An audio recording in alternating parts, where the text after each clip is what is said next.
Umqondisi wezemidlalo weKaizer Chiefs uKheza Mutaung June ujabule ngokusayiniswa komdlali wasesiswini uThabo Cele ngenxa yezinga lakhe elihle. iKaizer Chiefs kudala imfuno uCele ekugcineni bamthole kudlulisweni kwamahhala ngemuva kokuthi iqembu lakhe laseRussia limkhulule ngenxa yezizathu zomuntu siqu. uCele usayine inkontileka yeminyaka emithathu nesigamu neKaizer Chiefs. uKheza Mutaung June ujabule ngokuba nesihlabani seSouth African Under-23. uKheza Mutaung ucabanga ukuthi izinga likaCele lizolisiza iqembu. Ukufika kukaCele kuzoyikhulisa kakhulu iKaizer Chiefs ebidonsa kanzima ekutheni idlale kahle phakathi nenkundla kule sizini.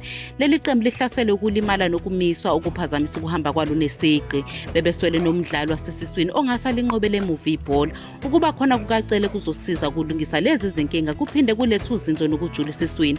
Nabalandeli beKaizer Chiefs bajabule ngokusayiniswa kukaCele. Abakaze bawine indebe kusukela ngesizini ka-2014-2015. Lesi somiso esesithatha isikhathi eside sikhathaza kakhulu iqembu nabalandeli balo, kanjalo nasebholeni laseNingizimu Afrika. Ukufika kukaCele kuyisinyathelo esifanele sokuqeda isomiso nokubuyisela impumelelo kuKaizer Chiefs.